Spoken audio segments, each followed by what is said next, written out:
In the living room, Scrabble's a word game, but in the tournament levels, it's all about math. It's all about probability. There's strategy, there's words, there's timing. There's a lot more skill in the game than luck. You're juggling so many different skills and tasks. So this is the All-time favorite. Most frustrating. Most improbable. The most transformative. worst play I can ever remember making.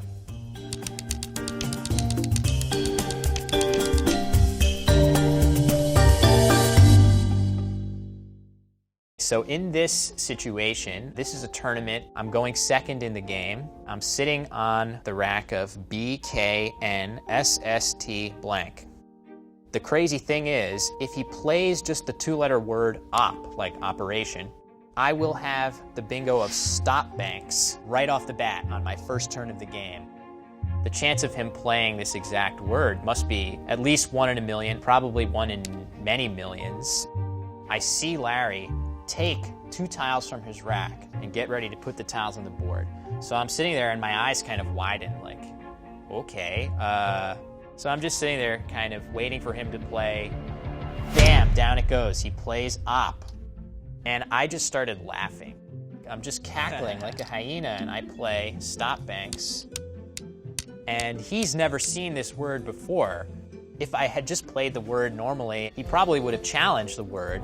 It is a valid word. He would have lost his turn, but instead, I'm grinning like a fool. That's like maybe the most improbable thing that's ever happened to me in a game of Scrabble. Should have played the lottery that day, I guess. So this was the 2012 National Scrabble Championship. I was playing David Gibson. Getting down to the end here, I actually had a lead of about 20 points. The tiles remaining weren't great, which was B, D, H, L, O, R, S. So what I ended up playing was Hob, H-O-B on the left side, making H-A and B-I for 31, which at face value looks like a pretty decent play. The only problem was that I completely ignored this top right part of the board and allowed him to do what we would call forking the board or opening 2 separate quadrants that I would not be able to block on my next turn. What I really needed to do in this case was play something like Blush, because it doesn't give him this chance to, open the board. He ended up playing Found, F-O-U-N-D, through it.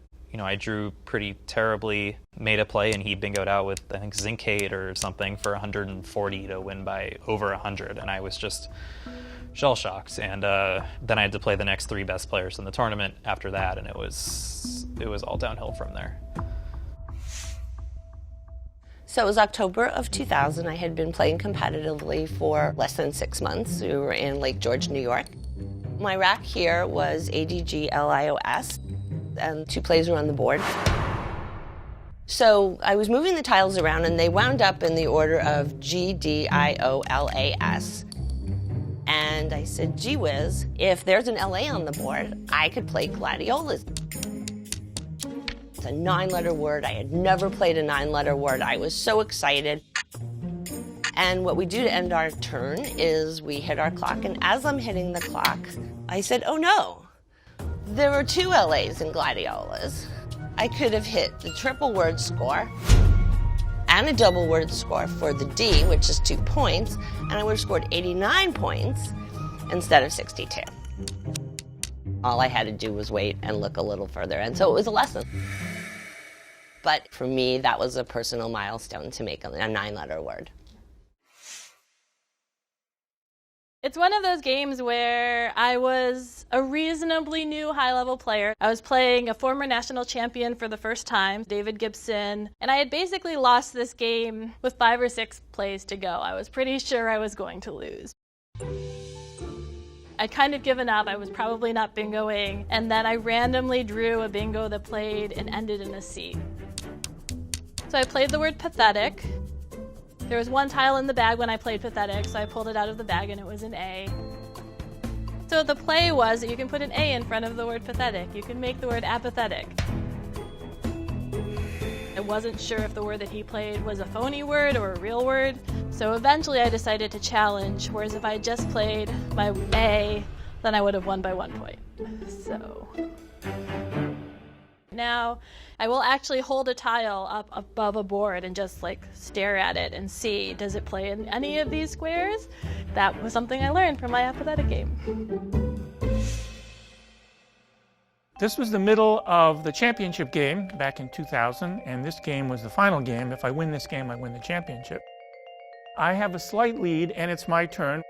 I have reasonably good tiles I can score with the M, P, and Y, and a nice collection of vowels. I'm going to score 30-35 points on this open board. My choices were to play Mayo, and that was for the most points, but the other thing is I could use the Y for points later. For instance, I could play it next to the E and block the board later, or block it now, perhaps. Or I could have played PYA for 31 points, which also blocks. It blocks the D, N, and E, also very open, and also scores nearly as much as Mayo. But again, MIAO is not a very good lead. So ultimately, I thought, you know what? Given the openness of the board, I shouldn't concern myself so much with blocking that I should just consider bingoing myself. I decided that playing Mayo would give me the best chance to bingo. And then, of course, I picked up CEKS. And I don't see a bingo right away. But then I look at the end. Immediately I see capeskin, and it puts the K on the double letter, and it gets a wonderful double word. That's 92 points, and that turned out to be the play of the game. It didn't win me the game immediately, but it gave me a huge lead, so that was very satisfying to find capeskin. It's not a word you see every day.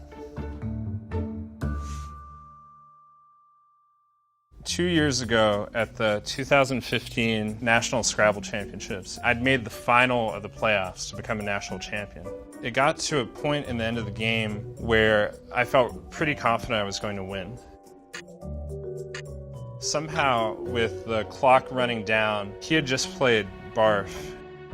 Any scoring play at this point would probably win me the game. With the clock running down, I put a play on the board. But in the process, without realizing it, I played a fake two-letter word. I played IR.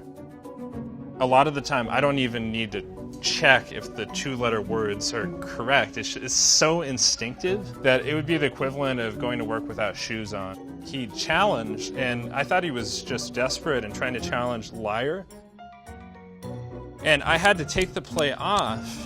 Not only that, he had a response hooking Barf for a lot of points. And under the time pressure, I lost by 2 points. You know, it was a disaster, but the final consisted of 4 more games. I was really proud of myself because I think I played the best Scrabble from that point onwards that I've played in my entire life. Even though I lost the championship, I still realized at that moment that I could be as good as anyone out there.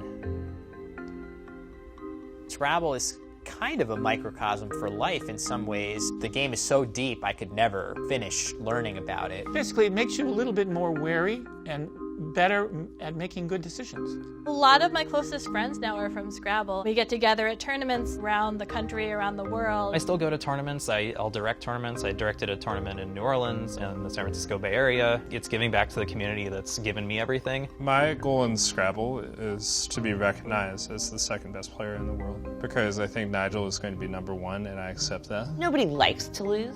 I would always rather win, but that's not why I'm playing. It's really more about the journey than the end.